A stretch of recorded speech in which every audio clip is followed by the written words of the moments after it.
a bit of forgetfulness, a few repeated stories, mild confusion about ordinary things. Neurodegenerative disease often starts with such small signs. Where it goes from there depends on many things.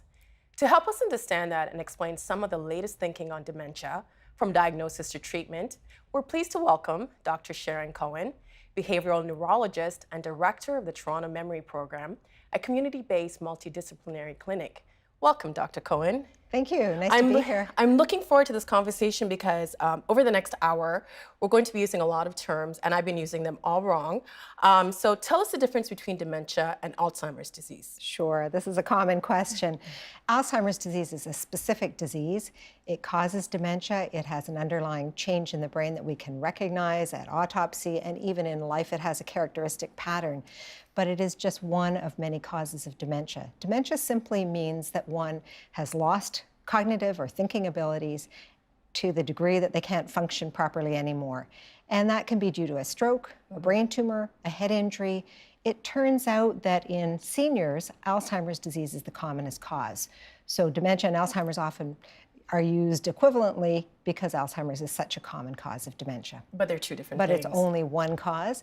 And when someone has dementia, the next question should be, well, what's the cause? Because the care plan, the treatment plan, the medications may differ depending on the underlying cause. We're going to get into more of that. Sure. But is this just a normal part of getting older? Absolutely not. Used to be thought that, and we'd use these wastebasket terms like senility or what do you expect when grandma's 88.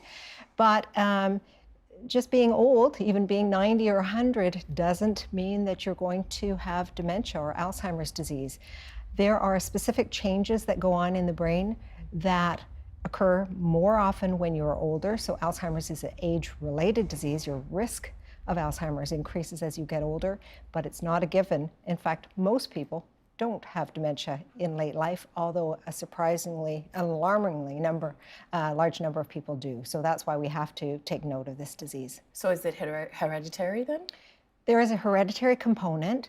The very strongly inherited Alzheimer's disease occurs in only about 1% to 2% of all of the families in the world with Alzheimer's disease. So for most people with the disease, there are risk factor genes, there are other factors, maybe protective factors, and there's a balance between risk and protection, with some of it being genetic. But for the most part, it's only a very small percentage who have gene mutations, abnormal genes that run through the family.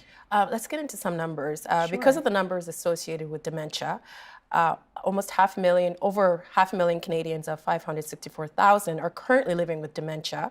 By 2031, this number will rise to 937,000. That is an increase of 66%. Yes. It's astounding. Yes. How is this evolving into a public health issue? It is actually already a public health crisis, and the World Health Organization You call it a crisis? It is a crisis. Alzheimer's disease is a pandemic, which is worse than an epidemic, and the World Health Organization has recognized this a few years ago, that it is an urgent healthcare priority. And whatever level you come at it, from personal suffering and family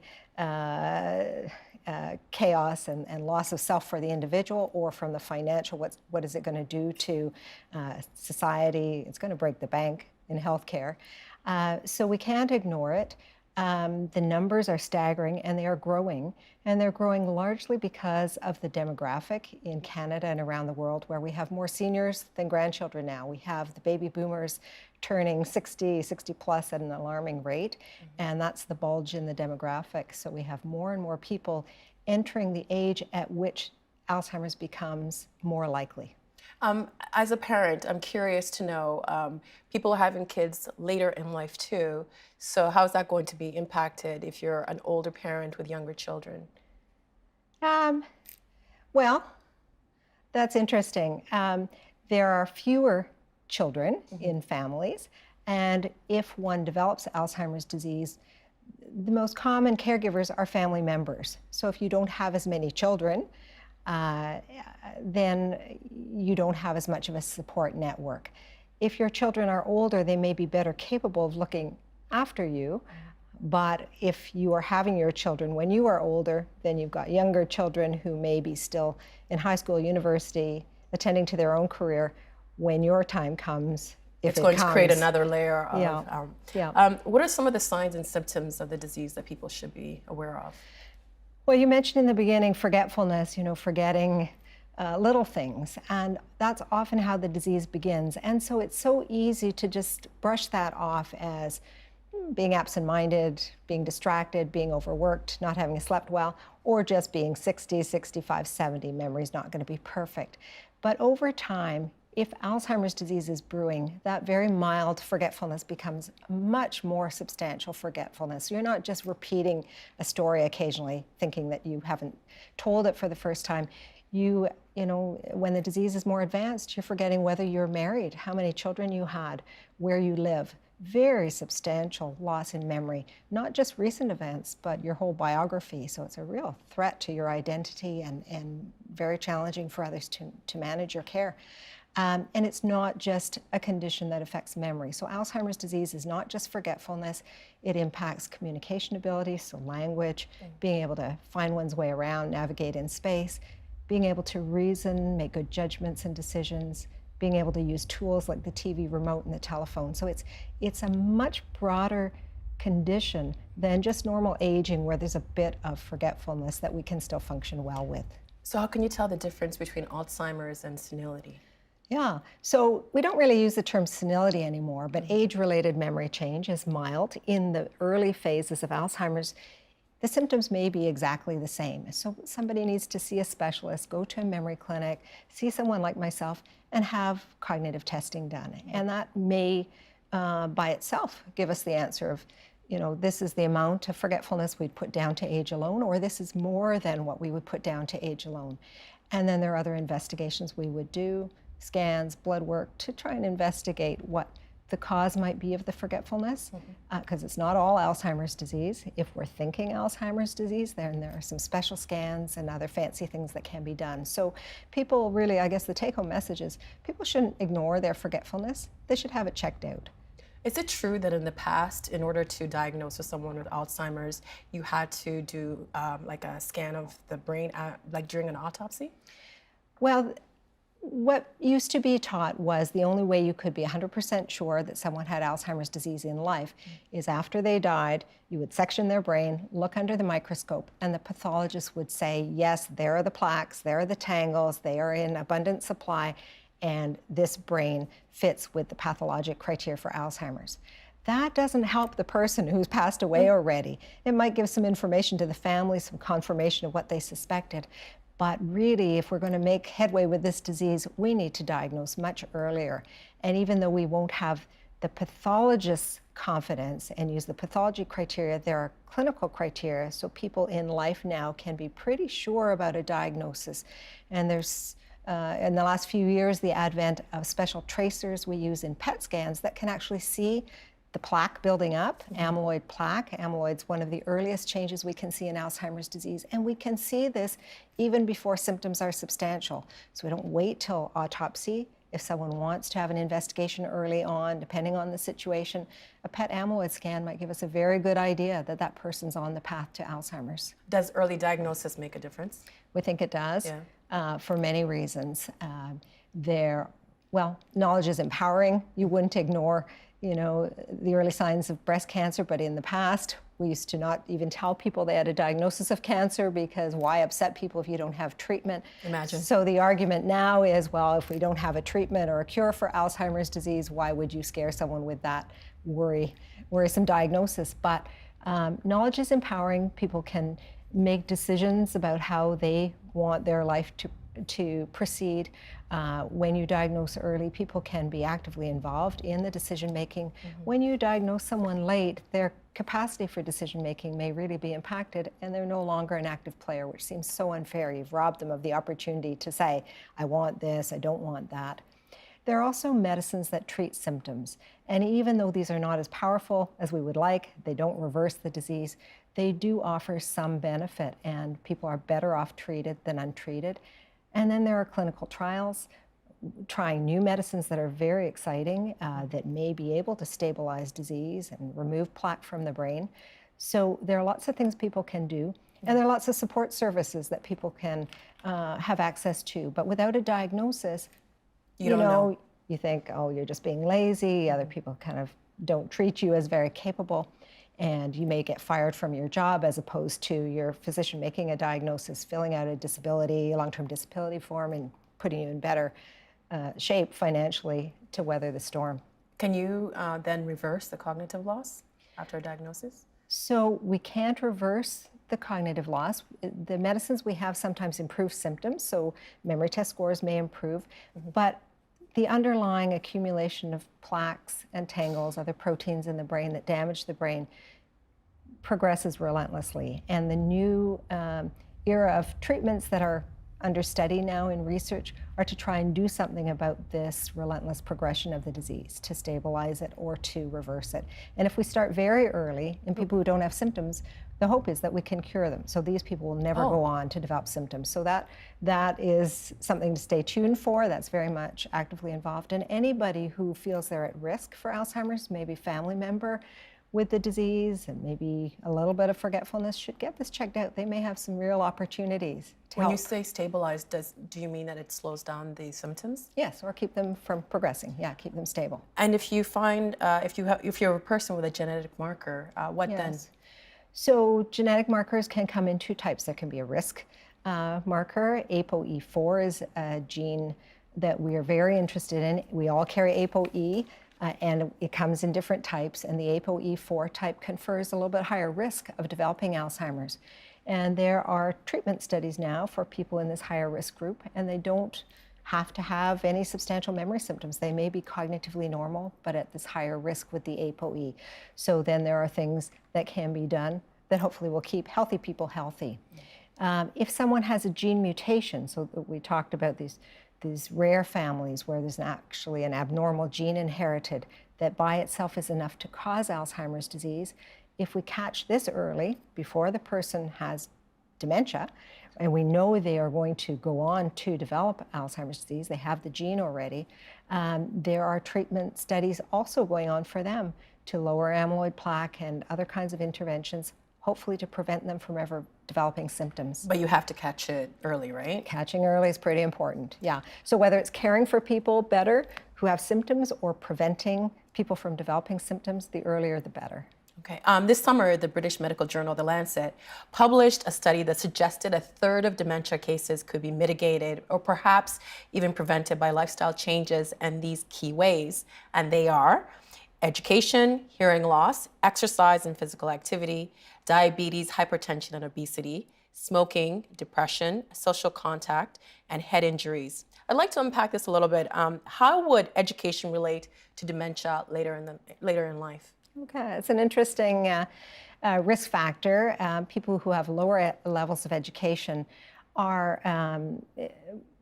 represented as having a greater risk for dementia, and we think this is because they haven't built up the same cognitive reserve. And what I mean by the cognitive reserve is more connections amongst brain cells. We have 100 billion brain cells, and each brain cell could have hundreds to thousands of connections with other brain cells.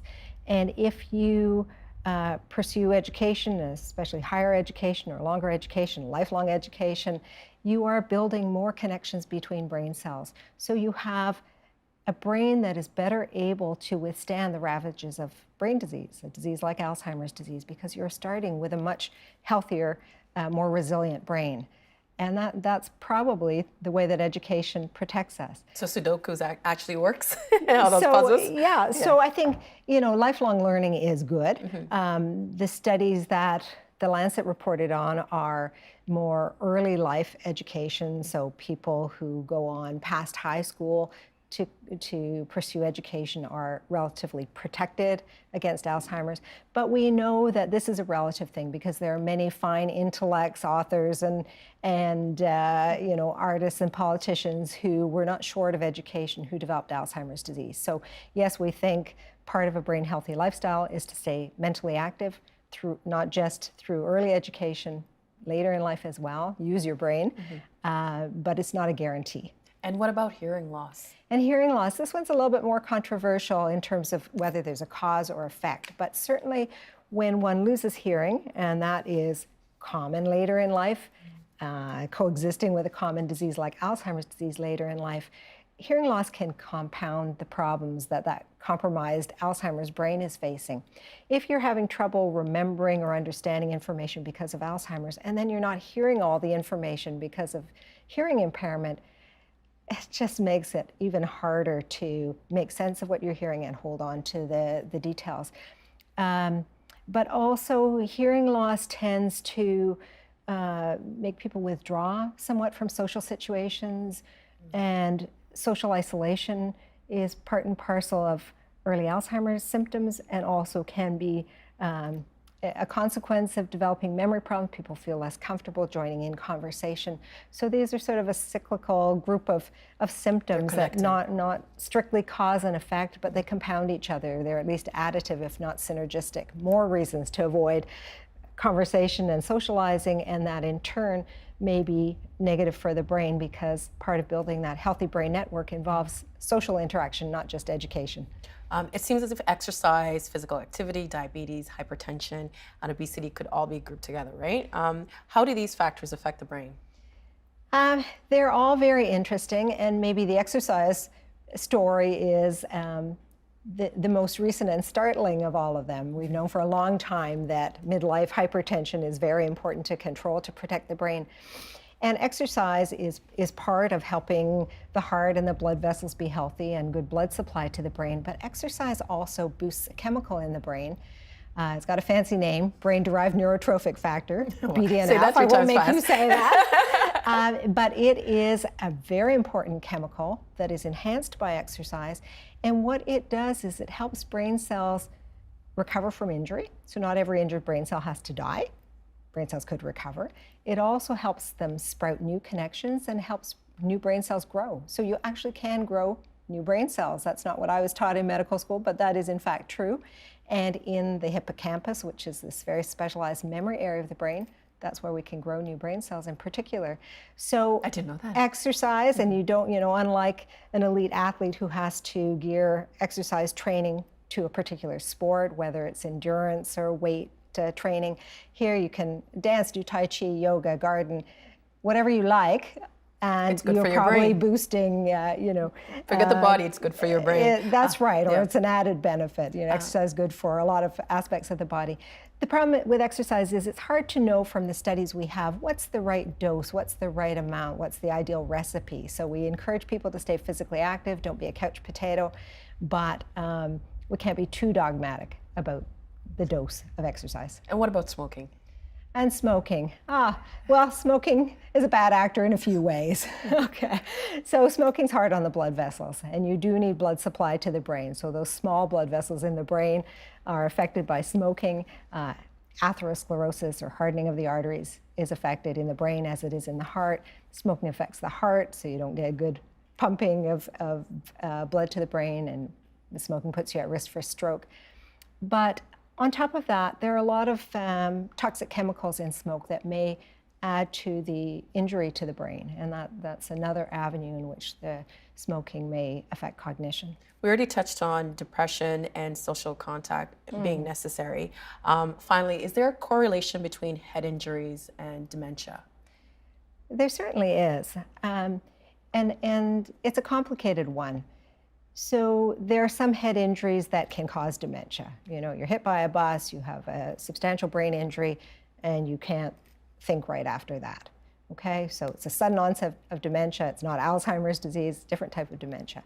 But there are these mild head injuries or concussions that can also cumulatively cause dementia.